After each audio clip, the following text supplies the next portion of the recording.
واقعہ سنائے نکاح کا رسول کریم علیہ السلام کے زمانے کا ایمان تازہ ہو جائے کہ جلیبیب ایک صحابی تھے رضی اللہ تعالیٰ، مگر نہ ان کی کوئی شکل و صورت اچھی تھی اور خوش طبع سے عورتیں جہاں ہوتی ہیں ان کے ساتھ ٹھٹھا مخاط کرتا، برا نہیں تھا مگر صرف طبیعت ایسی۔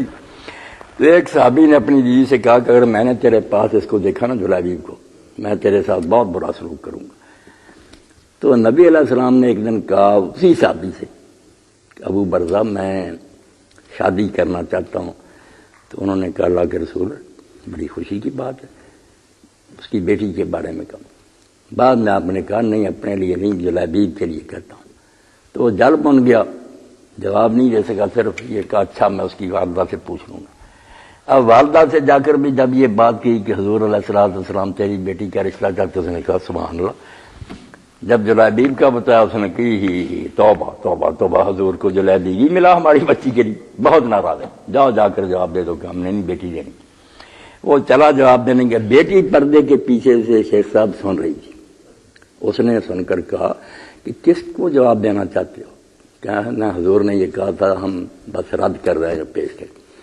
میں کہا اللہ کا خوف کرو، اللہ کا رسول مجھے ضائع کر سکتا ہے؟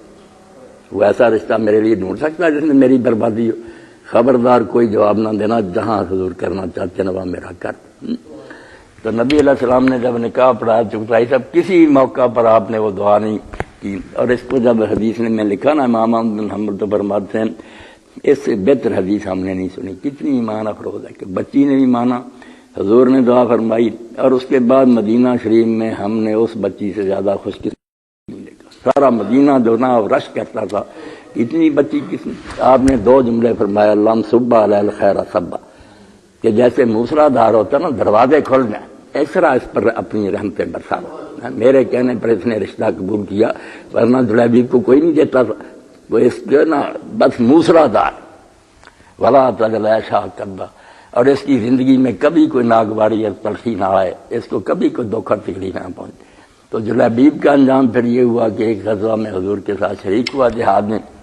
بعد میں آپ نے فرمایا کہ دیکھو کون کون نہیں مل رہا، کون شہید ہو گئے۔ تو پھر جلیبیب کے سرانے آپ گئے تو دیکھا کہ 7 کافروں کو قتل کرنے کے بعد وہ بھی شہید ہو گیا۔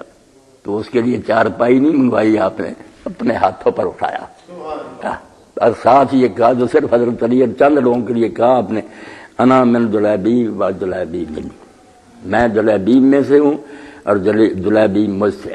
یہ فکرہ جیسے حضرت ابراہیم کہتے ہیں نا فمن تبعنی فانہ منی، جو میری پیروی کرتا ہے مجھ سے ہے۔ یہ مجھ سے کا مطلب میں اور یہ دیکھنے میں دو ہیں، یک جان دو کال، اتنی عزت پائی ہے۔ تو جن لوگوں کے سامنے دین تھا نا، اس بچی نے یہی سوچ کر کہ حضور مجھے ضائع کر سکتے،